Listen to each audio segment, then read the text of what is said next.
안녕하세요. 오늘도 사연살롱을 찾아주셔서 감사합니다. 저는 50대 후반의 여성이에요. 얼마 전 오랜 시간 열심히 했던 일을 모두 정리하고 조용한 지방에 내려와서 한가롭게 살고 있어요. 고등학교 때 아빠가 돌아가셔서 엄마가 작은 식당을 열어서 생활을 했어요. 저도 학교가 끝나면 식당에 가서 엄마를 돕곤 했죠. 손님들은 신기하게도 제가 양념한 반찬들이 맛있다며 칭찬을 했어요. 엄마는 우리 현진이 가게 나와서 일하는 거 싫은데 자꾸 손님들이 현진이 반찬만 찾네? 그게 왜 싫어? 내가 엄마 닮아서 음식을 잘하나 보네. 다른 애들은 자기 적성 모르고 뭐 하고 싶은지도 모르는데 나는 벌써 잘하는 거 발견한 거잖아.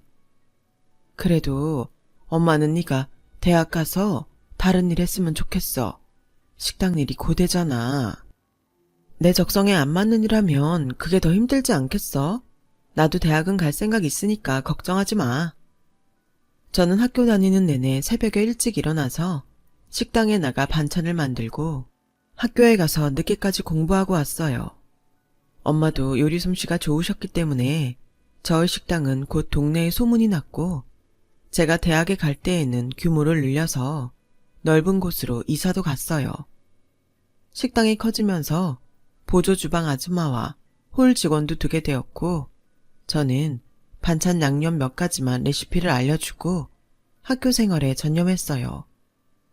호텔 조리학과를 갔기 때문에 식당 경험이 도움이 됐고 반대로 제가 학교에서 배우는 걸 식당에 적용할 수도 있었죠. 식당은 다시 시내로 나가서 자리를 잡았고 얼마 안 돼서 그 지역에서 제법 알려진 맛집이 되었어요. 그래서인지 제가 졸업을 하고 나니 엄마 주변에 발 넓은 아줌마들이 제법 제 선자리를 소개하더라고요. 저는 엄마 입장이 난처하지 않게 몇 번 선을 보러 나갔지만 다 그저 그랬어요. 그러다가 이번이 마지막이라며 나간 자리에서 남편을 만난 거예요. 한의사인 그 사람은 처음부터 제게 많은 호감을 보였고 매너도 굉장히 좋았어요. 남자 집도 아버지가 돌아가시고 어머니만 계셨죠. 저와 비슷한 환경에서 자라서 우리 집 사정을 잘 이해해주는 것 같았어요. 그러니 저와 남자의 만남은 순조롭게 결혼까지 이어졌었어요. 신혼생활도 무사히 잘 보냈어요. 결혼 2년째에는 예쁜 딸까지 생겼고요. 남편과의 사이는 정 같지는 않았지만 살다 보면 다 그렇다는 말에 그러려니 하며 서운한 것도 넘어가곤 했고요. 아이가 유치원에 들어가던 해에 엄마는 이전과 달리 몸이 많이 쇠약해지셨어요.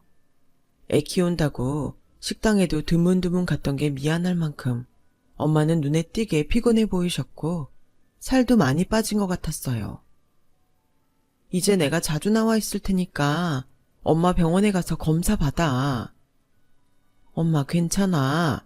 사장이 제대로 관리 안 하면 아무리 잘 되는 식당도 금방 티나고 손님 빠지는 거 한순간이야.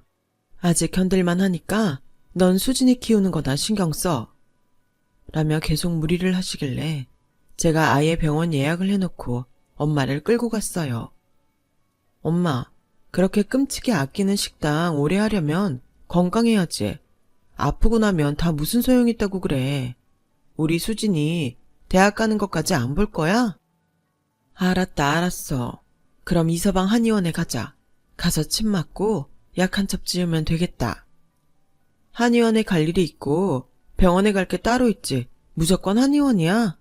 일단 병원에서 검사부터 받고 한의원 가는 게 더 낫겠다 싶으면 그때 가.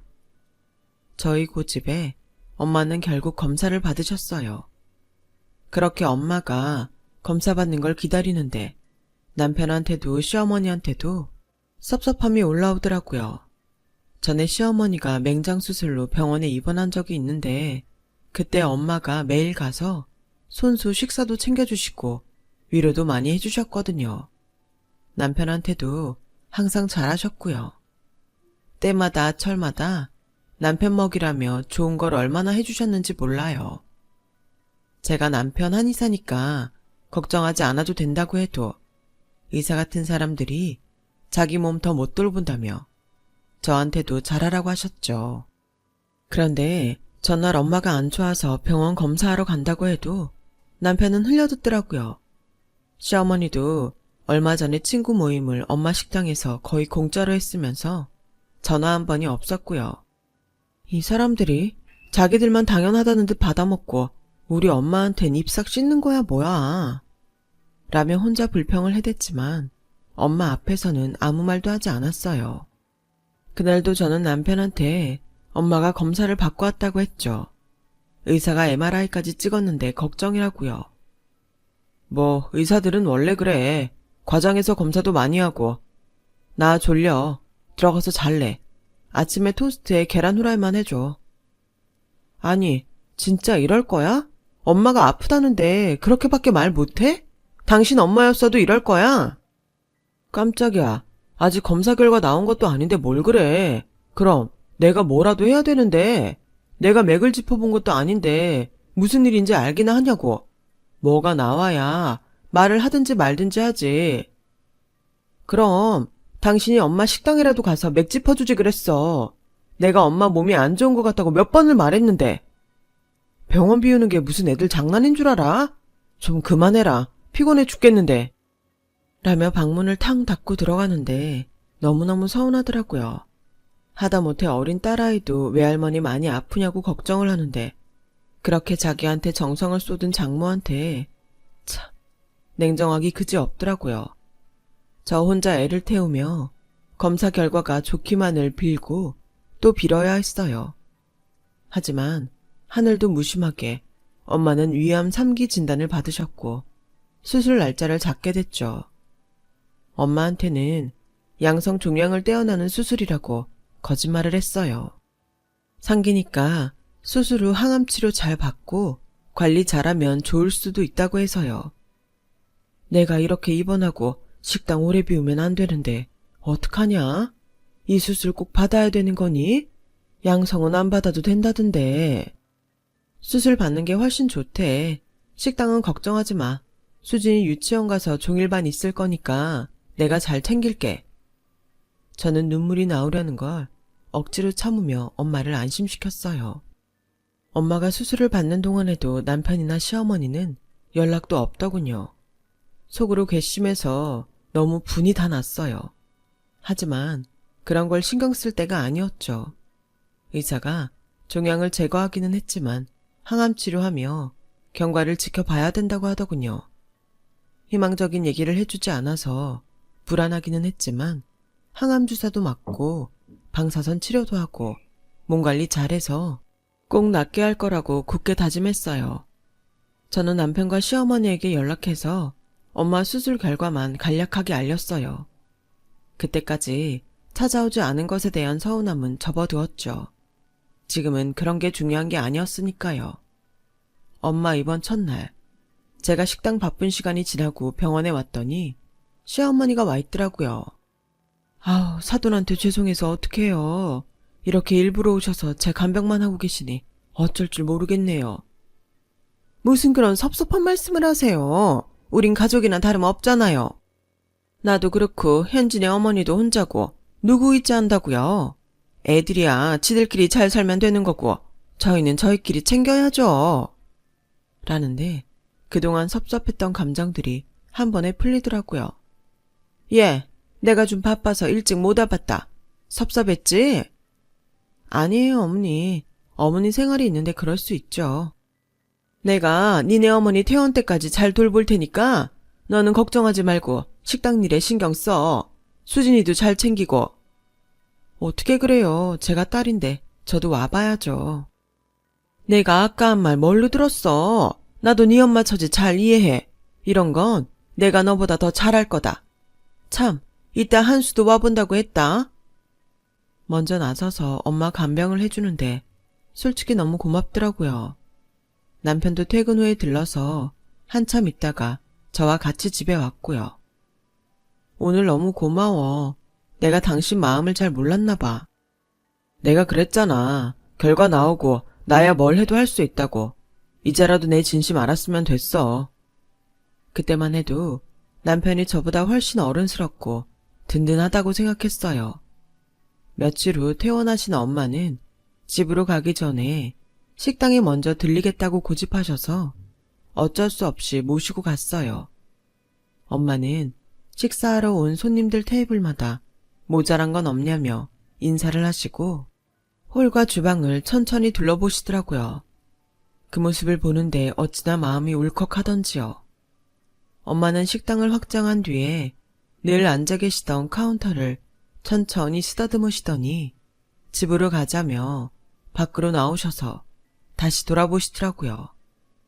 그렇게 집에 오신 엄마는 깜짝 놀랄 말을 꺼내셨어요. 식당 말이야, 이제 너랑 김서방한테 물려주려고 한다. 둘이 공동명의로 하면 좋을 것 같아. 갑자기 그게 무슨 소리야? 식당을 왜 나랑 그 사람 이름으로 해? 그건 엄마 거지. 엄마가 어떻게 키운 건데. 현진아, 엄마도 내 병에 대해서 다 알아.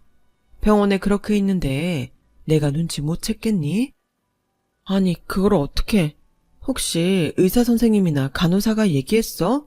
내가 그렇게 말하지 말라고 신신당부했는데 왜들 그러지 진짜? 사부인이 얘기해줬어. 내가 맞는 주사도 그렇고 진짜 양성이 맞나 했더니 위암 상기인 거 몰랐냐고 놀라시더라. 저는 너무 속이 상했어요. 어떻게 한의사 아들을 뒀다는 사람이 남의 아픈 걸 가볍게 생각하고 그런 말을 아무렇지 않게 할 수 있는지 이해가 안 갔죠. 그래도 가게는 안 돼. 끝까지 엄마 거야. 그걸 왜 우리가 벌써 물려받아? 나중에 해도 되는 거잖아. 저는 펑펑 울면서 그러지 말라고 했지만 엄마의 결심은 확고했고 결국 저와 남편이 공동으로 물려받는 절차를 진행했어요. 그리고 나서 시어머니가 식당에 와 있는 일이 많아지더군요. 제가 새벽에 나와 음식들을 점검하고 직원들과 조례를 끝낸 후에 엄마를 챙기러 갔다가 오후에 나오면 홀에 나와 괜한 잔소리를 하고 있더군요. 어머니, 이런 일 정도는 직원들이 다 알아서 해요. 직원들도 좀 자유를 줘야 하는 거고 솔직히 어머니가 나설 일은 아닌 것 같아요. 얘, 넌 무슨 말을 그렇게 하니? 여기 우리 한수 지분 있으면 나도 사장이나 마찬가지야. 사장 어머니면 더 윗사람 아니냐? 그게 어머니 생각처럼 되는 일이 아니에요. 이러지 마시고 들어가 계세요. 지금까지도 잘 해왔으니 신경 쓰지 마시고요. 너 말하는 게 좀 그렇다? 그러니까 난 아무것도 모르니까 빠져라. 그런 거냐? 세상에, 며느리가 돼서 시어머니한테 말하는 것 좀 봐. 너 원래 이런 애였니? 아주 오만방자기가 말로 할 수가 없네. 라며 손님들이 있는 데에서 소리를 질렀고 저는 어쩔 수 없이 그 자리를 피했어요. 그 뒤로도 시어머니는 틈만 나면 식당에 나와서 주인 행세를 했어요. 남편한테는 몇 번 말했지만 자기가 얘기해도 통하지 않는다며 나중에는 말하는 것 자체를 짜증스러워 하더라고요. 말해도 되지 않으니 저는 입을 다물게 됐죠. 그러는 사이 엄마는 호전되는 듯 하다가 상태가 나빠지셨고 결국은 돌아가시고 말았어요. 돌아가신 엄마를 옆에 두고 딸아이와 함께 얼마나 울었는지 몰라요. 장례식 내내 직원들이 자진해서 돌아가면서 저와 같이 빈소를 지켜줬어요. 다들 따뜻하고 마음 넓었던 엄마를 존경한다며 저보고 힘내라고 하더군요. 저는 반쯤 넋이 나가서 어찌할 줄을 모르고 있었는데 사실 그런 저를 지켜준 건 딸과 직원들이었지 남편과 시어머니는 아니었어요. 엄마가 병원에 있을 땐 한가족이라는 둥 별 얘기를 다 하더니 하루 1시간도 같이 있지 못하고 가버리는 두 사람의 태도에 너무 화가 났어요. 그렇다고 장례식장에서 큰 소리를 낼 수도 없었죠. 그래도 장지에는 둘 다 와서 자기 자리를 잘 지켜주더군요. 저는 두 사람이 자꾸 붙어서 수근거리고 주변 사람들을 경계하며 따로 얘기하는 모습이 너무 수상했어요. 그런데 아니나 다를까 장례를 치른 다음날 식당 직원 한 명이 급하게 저를 찾았어요. 작은 사장님, 우리 식당 팔린 거 아세요? 저희랑 라이벌이었던 프랜차이즈 식당 있잖아요. 거기서 우리 식당 사드렸대요. 그쪽 사람이 사장님 시어머니랑 계약했다고 해서 지금 다 난리 났어요. 그게 무슨 말이에요? 절대 그럴 수 없어요. 나랑 남편이 공동명의라 그럴 수 없는데? 저는 아차 하고 제 인감도장을 찾아봤더니 없어졌더라고요. 시어머니는 저한테 위임을 받았다며 몰래 위임장까지 만들어 공증을 받고 제가 엄마와 딸 그리고 식당 때문에 바쁜 틈을 타서 인감도장까지 가져간 거였어요. 아니, 사실은 남편이 갖다 준 거죠. 그렇게 생각하고 싶지 않았지만 사실이었어요. 식당은 직원 말대로 아수라장이었고 시어머니와 남편은 아무도 전화를 받지 않았어요. 부랴부랴 남편 한의원에 갔더니 리모델링 공사를 하고 있더라고요. 아니, 이게 어떻게 된 거예요? 여기 왜 공사를 해요? 우리 남편은요? 아, 여기 한의사 사모님이세요? 공사 시작한 지 5일 됐는데 모르셨어요? 라며 공사 책임자라는 사람이 어리둥절한 표정으로 저를 보며 남편한테 전화를 하더라고요. 저기 그냥 진행하라고 하시는데요. 사모님은 그만 가주셔야겠어요. 라며 난처한 표정을 짓는데 어쩐지 감이 왔어요. 두 사람이 엄마 장지에서 둘만 붙어서 수군대던 게 떠올랐어요.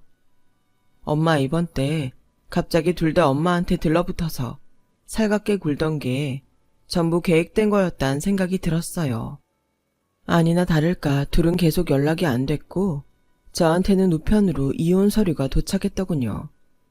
유명한 이혼 변호사를 내세워 제가 가정에 소홀했고 성질이 사나워서 도저히 같이 살 수 없다는 내용이었는데 제가 화를 좀 내고 했던 걸 언제 녹음했는지 그런 걸 다 증거로 갖고 있었더라고요. 엄마 때문에 신경이 곤두서 있고 미처 집안일을 신경 못 쓴 사이에 벌어진 일이죠. 저는 저런 남자를 만난 걸 가슴을 치며 후회했지만 이미 다 늦은 일이었어요. 더 이상 좌절하고 있을 수도 없었고요. 저는 딸아이를 아빠 없이도 잘 키워내야만 했어요. 먼저 엄마가 저에게 남기신 예금을 찾아 작은 월세방을 얻었어요. 앞으로 무슨 일이 생길지 모르니 돈을 함부로 쓸 수 없었거든요. 아이 유치원을 옮기고 일자리를 찾고 있는데 학교 선배가 저를 불렀어요.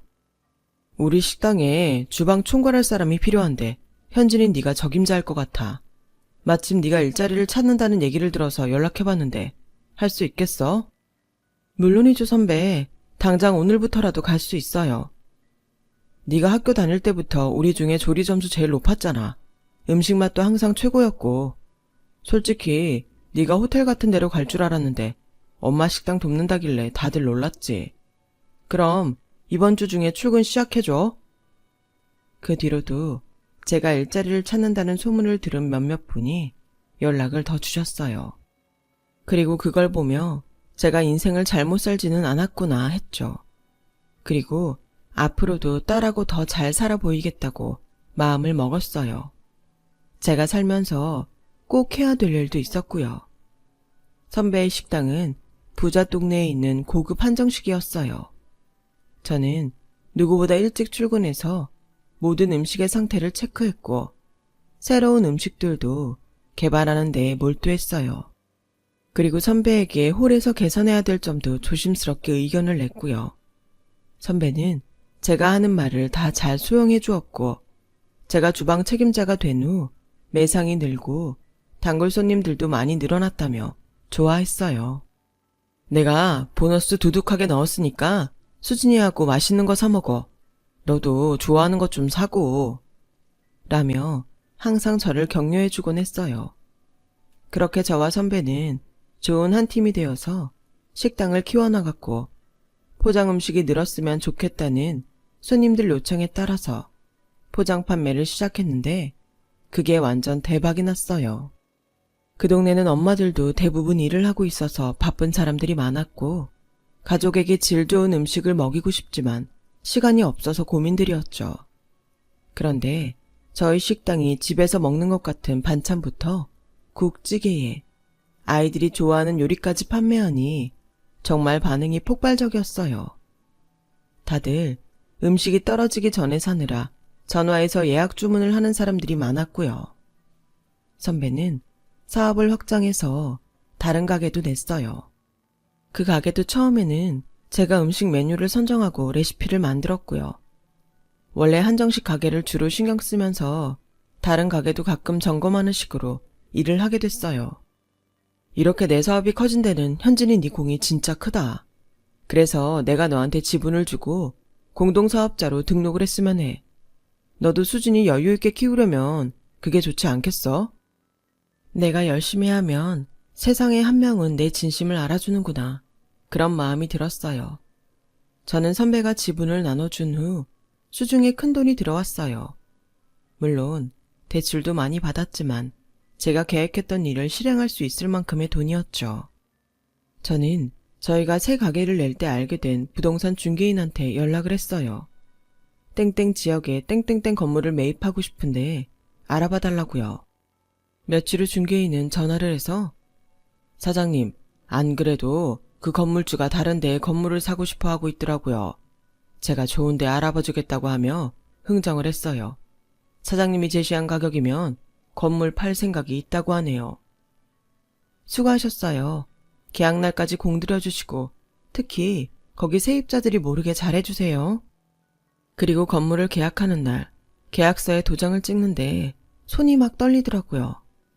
저는 건물을 사들인 후 먼저 2층에 있는 세입자와 1층 가장 큰 가게부터 관리인을 통해 나가달라고 통보했어요. 2층은 주인과 상의 없이 리모델링을 진행하면서 건물벽을 약하게 만든 것이 문제였고 1층 가게는 위생불량으로 여러 번 걸렸던 곳이라 건물 이미지를 나쁘게 했거든요. 제가 이런 걸 다 알고 있는 건 그동안 계속 지켜봤기 때문이었어요. 바로 2층은 전 남편의 한의원이었고 1층 가게는 시어머니가 하는 식당이었어요. 저희 엄마 식당 며칠 나와보더니 자기도 할 수 있다고 생각했나 보더라고요. 게다가 둘 다 월세를 어찌나 밀렸던지 보증금도 거의 다 까먹고 있었어요. 둘은 관리인한테 죽어도 못 나간다고 버텼고 그래서 제가 나섰죠. 두 사람은 관리인 사무실에 들어오는 저를 보자 놀라서 입을 벌리고 말을 못하더군요.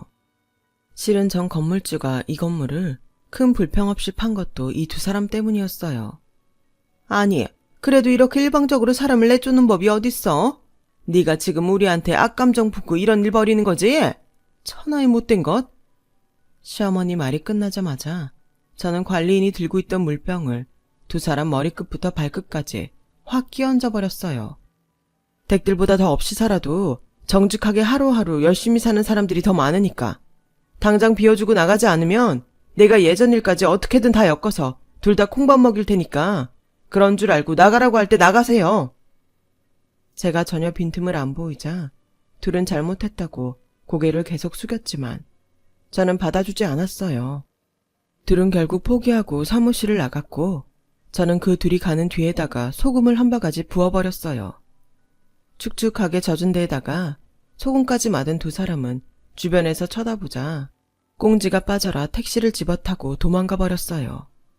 전 남편과 시어머니는 제게 몇 번이나 다시 사정했지만 저는 받아주지 않았어요. 둘의 가게는 결국 정리가 됐고 저는 거기에 예전 엄마 식당에 이름을 걸고 선배와 함께 세 번째 가게를 냈어요. 선배도 제 사정을 잘 알고 있었기 때문에 흔쾌히 같이 하겠다고 하더군요.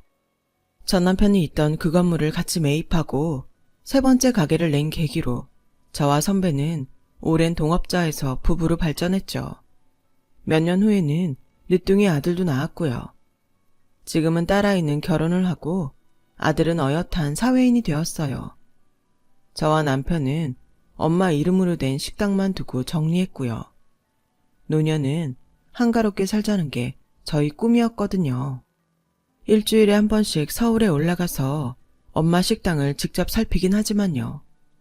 그동안 일들이 다 꿈 같지만 앞으로 또 어떤 인생이 펼쳐질지 모르죠. 그래도 이제는 무슨 일이든 다 견딜 수 있을 거란 생각이 들어요. 제 얘기를 들어주신 분들도 무슨 일이든 다 잘하실 수 있기를 빌게요. 모두들 건강하시고 다들 행복하세요. 여러분, 사연 댓글에 응원과 현명한 조언 부탁드려요. 좋아요와 구독은 저에게 큰 힘이 됩니다. 오늘도 좋은 일 가득하세요.